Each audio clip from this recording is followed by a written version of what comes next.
नाही कर्म नावाद कधी केला तरी आज म्हणतो मी बुद्धाचा चेला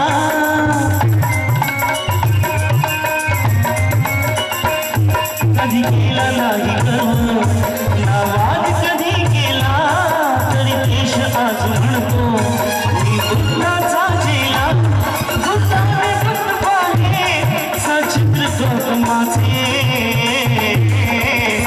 पिंपळाच्या पानावर पाहिले चित्र गौतमाचे पिंपळाच्या पानावर पाहिले चित्र गौतमाचे बोधी वृक्षाने गमन केले ते चारित्र गौतमाचे पिंपळाच्या पानावर पाहिले चित्र गौतमाचे पिंपळाच्या पानावर पाहिले चित्र गौतमाचे पिंपळाच्या पानावर पाहिले चित्र गौतमाचे एकीकडे डॉक्टर बाबासाहेब आंबेडकर शिक्षणाचे मोठे मोठे धडे घेत होते तर दुसरीकडे मात्र संघर्षाला सुरुवात झाली होती. संघर्ष एक असा संघर्ष होता जो तुमच्या आणि आमच्यासाठी होता. त्या काळी आम्हा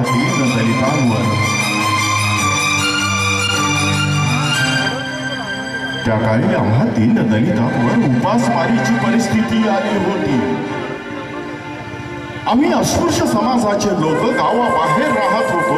मेलेली गुरं आणि ढोरं खात होतो. मेलेल्या गुरं आणि ढोराच्या कांडोळ्या काढून आम्ही आपल्या घराच्या छतावर वाळून त्याला खात होतो. अशी परिस्थिती आमच्यावर आली होती.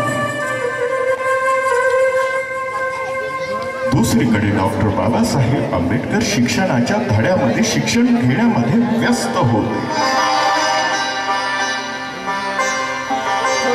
हे मात्र पाहवल्या गेलं नाही शिवराम जांबा कांबळेला.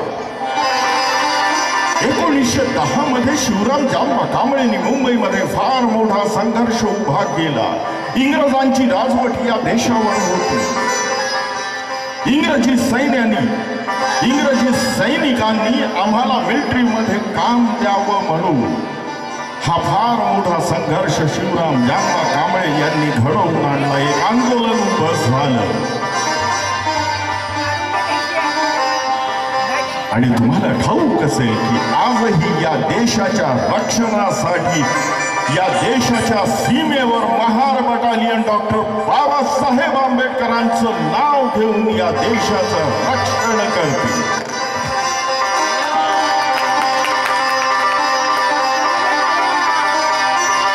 1912 मध्ये डॉक्टर बाबासाहेब आंबेडकरांनी BA ची परीक्षा पास केली. 28 जानेवारी 1912 छत्रपती शाहू महाराजांना पत्र लिहिले. मात्र आता डॉक्टर बाबासाहेब आंबेडकरांच्या जीवनामध्ये अत्यंत दुःखद प्रसंग आला. तो दुःखद प्रसंग असा होता की डॉक्टर बाबासाहेब आंबेडकरांनी स्वतःला एका कमऱ्यामध्ये बंदिस्त करून घेतलं होतं. ते कुणाशीच बोलत नव्हते.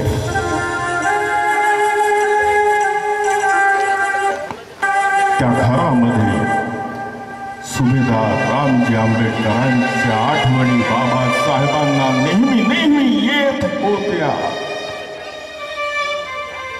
डॉक्टर बाबासाहेब आंबेडकरांच्या आईच्या निधनानंतर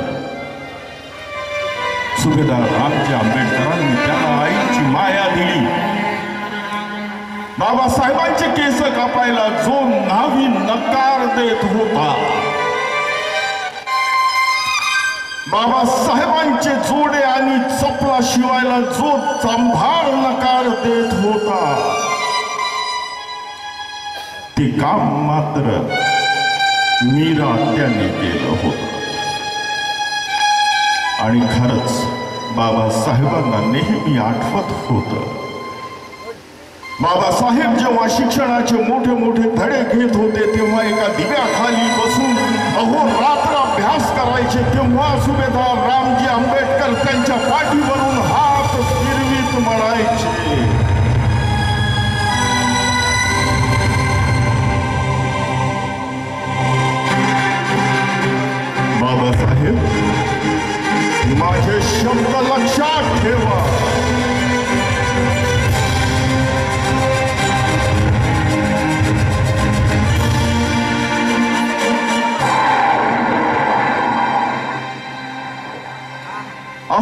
मगही आम्ही विचार करू.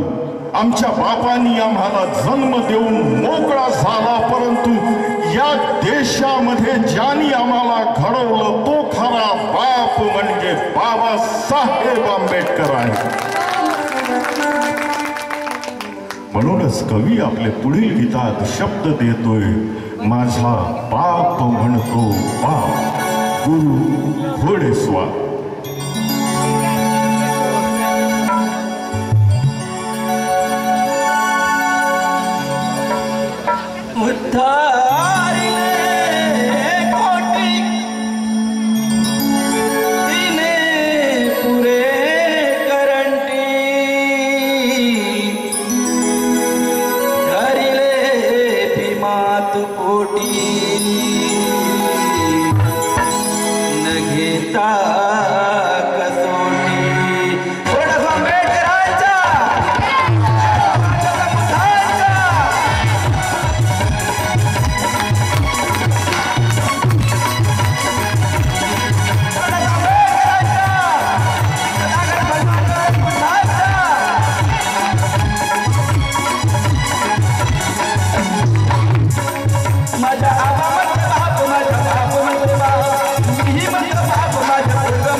बस एक ही आवाज है